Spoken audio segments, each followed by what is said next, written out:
दोस्तों, श्रीमद् भगवत गीता ये पवित्र ग्रंथ सदियों से लोगों का जीवन का सही मतलब, उद्देश्य और कर्म का ज्ञान देकर अपने जीवन में उन्हें सही राह दिखाने में सफल रहा है। आपको जिंदगी में जो कुछ भी चाहिए या आपकी जो भी समस्या है, आप श्रीमद् गीता की यह 21 बातें ठीक से सुन समझ लीजिए।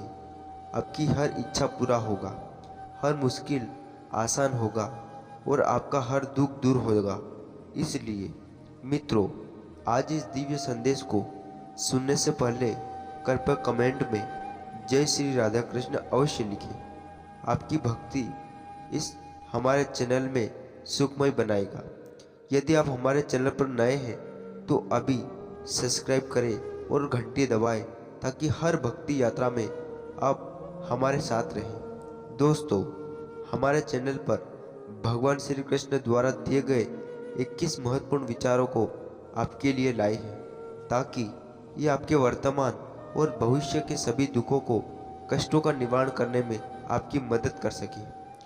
गीता का यह ज्ञान अमृत से भरा है जो इंसान के मरे हुए मन को जीवन में एक नई जान डाल देता है। मैं गारंटी के साथ यह बात कह सकता हूँ कि जो कोई भी इन 21 बातों को ध्यान से पूरा वीडियो के अंत तक सुनेगा, उसे अपनी हर समस्या का हल मिल जाएगा।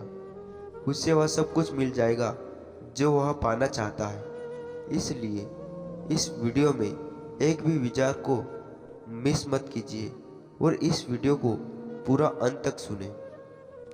तो चलिए शुरू करते हैं। श्रीमद् भगवत गीता सबसे पहला उपदेश है कि बहुत ज़्यादा मीठे बोलने वालों से और ज़्यादा तारीफ करने वालों से सावधान रहना चाहिए, क्योंकि लोग मीठा सिर्फ तभी बोलते हैं जब आपको आपसे अपना मतलब निकालना होता है। आपकी तारीफ भी सिर्फ तभी की जाती है जब उन्हें आपसे अपना काम निकालना होता है। याद रखना कि तारीफ आपको ज़िंदगी में कभी भी फ्री में नहीं मिलने वाला। अगर कोई आपका तारीफ कर रहा है तो कुछ ना कुछ उसके लिए आपको चुकाना ही पड़ेगा। इसलिए जो बहुत ज़्यादा मीठा बोलते हैं या जो आपकी तारीफ करते हैं, उनसे ज़रा सावधान रहना चाहिए। श्रीमद् भागवत गीता का दूसरा उपदेश यह है कि आंखों से सच दिखने वाली बात पर भी एकदम से जल्दी भरोसा नहीं करना चाहिए। ऐसी बहुत कहानियाँ आपने सुनी होगी कि कई बार आंखों से दिखने वाली बात भी सच नहीं होती। इसलिए भरोसा करने में अभी भी जल्दबाजी मत करना। गीता का तीसरा उपदेश यह है, हल्की आशा से कर्म करने वाले मनुष्य का मन कभी शांत व संतुष्ट नहीं रहेगा, क्योंकि उसकी लालसा हर नए शिखर पर पहुंचती रहेगी। ऐसे में उसका मन कभी संतुष्टि का आनंद नहीं भोग पाएगा। जो व्यक्ति फल की अभिलाषा हेतु कर्म करता है, फिर जब उसे उम्मीदों के अनुसार फल प्राप्त नहीं होता तो वह निराश और दुखी हो जाता है। भगवान श्री कृष्ण अर्जुन से कहते हैं, तुम सभी को मुझ पे समर्पित कर दो, ईश्वर पर भरोसा रखो और निस्वार्थ, निश्चल, निष्पाप और निष्पक्ष होकर बिना फल की अभिलाषा के कर्म करते जाओ। तुम्हारा जीवन सुख और संतुष्टि से भर जाएगा। देखना, दुख कभी तुम्हें छू नहीं पाएगा और मोक्ष की प्राप्ति हो जाएगी। बार बार जन्म लेने वाले अनंत इच्छाएं मनुष्य और अपनी इंद्रियों को गुलाम बना देती है। जब हम दूसरों की चुगली करते हैं तो हमें भाग्य से मिलने वाले दुखों और कष्टों को भी भोगना पड़ जाता है। किसी के प्रति बुरा भावना रखना, बुरा सोचना, ईर्ष्या करना, बुरा बोलना, अपने धर्म और कर्तव्यों का पालन न करने वाले कभी मोक्ष प्राप्त नहीं कर सकते। कर्म अच्छा हुआ तो फल अवश्य मिलेगा और कर्म बुरा हुआ तो दंड भी अवश्य मिलेगा। मैं भूतकाल, वर्तमान और भविष्य में होने वाली प्रत्येक घटना के हर परिणाम को देख सकता हूँ। इसलिए परिणाम की चिंता छोड़कर अपने कर्म को निरंतर करते रहो। कर्म अच्छा हो या बुरा, वे तब तक पीछा नहीं छोड़ते जब तक वह कर्म करने वाले को फल की प्राप्ति नहीं हो जाता। यानी जब तक कर्म करने वाला अपने कर्म के परिणाम को पूर्ण रूप से भोग न ले। समय से पहले और भाग्य से अधिक कभी किसी को नहीं मिल सकता। सामान्य मनुष्य सदैव सर्वश्रेष्ठ मनुष्यों को देखकर उन्हें आदर्शों पर चलकर उन्हीं के जैसा बनने का प्रयास करते हैं। संसार तुम्हें वैसा ही दिखेगा जिस मानसिक दृष्टि से तुम संसार को देखते हो। बुरी आदतें, बुरी चीजें और बाहरी सुंदरता के प्रति मनुष्य तक आकर्षित होता है जब वह अपनी इंद्रियों को गुलाम हो जाता है।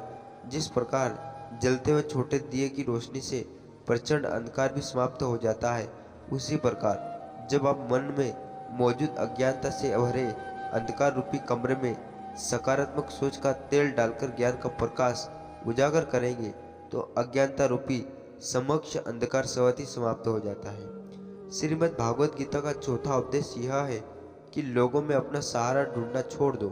सबसे पहले अपने दूसरों का सहारा छोड़ने के बाद आपको कमजोर बनाता है। यही चीज आपको खुद पर विश्वास खत्म कर देता है। जो लोग सोचते हैं ना कि यह तो मेरा सहारा है, यह तो मुश्किल वक्त में मुझे काम आएगा, वही लोग मुश्किल वक्त में सबसे ज़्यादा दुखी और अकेले पड़ जाते हैं। आप सिर्फ ईश्वर को अपना सहारा बनाओ। देखना जब भी कोई मुश्किल आएगा वह किसी न किसी को आपका मदद के लिए भेज देगा। दुनिया को सहारा मत बनाओ। जो खुद अपने लिए सहारा ढूंढ रही है वह आपका सहारा कैसे बनेगी?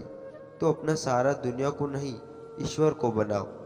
गीता की 5वीं शिक्षा यह है कि क्रोध मनुष्य का सर्वनाश कर देता है। क्रोधी इंसान का कोई मित्र नहीं होता, हर इंसान उससे दूर भागता है, उसके सारे रिश्ते समाप्त हो जाते हैं। जो इंसान अपना क्रोध नहीं संभाल सकता वह जिंदगी में कुछ भी संभाल नहीं सकता। श्रीमद् भागवत गीता का छठा उपदेश यह है, ईश्वर पर भरोसा रखकर दिल से उन्हें याद करोगे तो वह अवश्य किसी न किसी रूप में आकर आपकी मदद जरूर करेगा। ईश्वर आपकी सुनता है या नहीं यह आपके सदा विश्वास और आस्था पर निर्भर करता है। किसी का भला करके कभी एहसास ना जताए, अन्यथा वह कर्म शून्य के समान हो जाता है और मिलने वाला यश बेकार हो जाता है। यह सोच करके कभी अभिमान नहीं करना चाहिए कि हमने तो कितने लोगों को या जीवों की मदद की है, क्योंकि करने वाला तो सब ईश्वर होते हैं। आप तो वह मात्र एक जरिया है, कठपुतली है। क्रोध करना व्यर्थ है। यदि क्रोध में आकर आप प्रतिक्रिया दे रहे हैं तो इसका अर्थ है आपको ईश्वर के बनाए कानून यानी कि कर्म और भरोसा ही नहीं है। मन की शंकाओं को कभी जन्म ना दो। यह शंकाएं मन में गलतफहमियों के पहाड़ बना देती है, जिससे जीवन का सुख चैन छिन जाता है। यदि कोई आपके साथ बुरा करता है तो कर्म और समय आपका हिसाब खुद ही कर देगा। उपहार के बजाय परोपकार करे और चिंता की बजाय चिंतन करे। मन को सदैव नियंत्रण करके चले, अन्यथा यह मन आपका सबसे बड़ा शत्रु बनकर आपसे बुरे कर्म करवा सकता है। ज्ञान सदैव बुद्धि से उत्पन्न व श्रेष्ठ होनी चाहिए, इसलिए ज्ञान अर्जित करते रहे और बांटते रहे ताकि दूसरों का जीवन संवर जाए। एक ही मनुष्य की हमेशा मदद ना करे जब तक कि वह स्वयं ही काबिल ना हो जाए। जो व्यक्ति फल की आशा हेतु कर्म करता है वह कर्म से ही बनकर रह जाता है। कोई भी इंसान जन्म से नहीं बल्कि अपने कर्मों से महान बनता है। दुनिया और लोगों की ऐसे नजर आएंगे जैसे तुम देखना चाहोगे। मेरा तो तेरा, छोटा बड़ा अपना पराए, यह सब मन से मिटा दो, फिर सब तुम्हारा है और तुम सबके फल की अभिलाषा छोड़कर निरंतर कर्म करने वाला मनुष्य ही अपने जीवन को सुखद और संतुष्टिदायक बना पाता है। कोई भी दुख तुम्हें तब तक विचलित नहीं कर सकता जब तक तुम इंद्रियों को अपने वश में रखते हो। शांति उसी को प्राप्त होती है जो मैं और मेरा तथा मैंने किया या मैंने बनाया इसी लालसा से बाहर आ जाता है। किसी भी वस्तु, वह जगह है या जीव, मनुष्य से अत्यधिक लगाव एक दिन दुख का सबसे बड़ा कारण बनता है। तो दोस्तों, आज का वीडियो बस यही समाप्त करते। नेक्स्ट पार्ट देखने के लिए हमारे चैनल को सब्सक्राइब जरूर कर लें और कमेंट में जय श्री कृष्ण जरूर लिखिए। राधे राधे।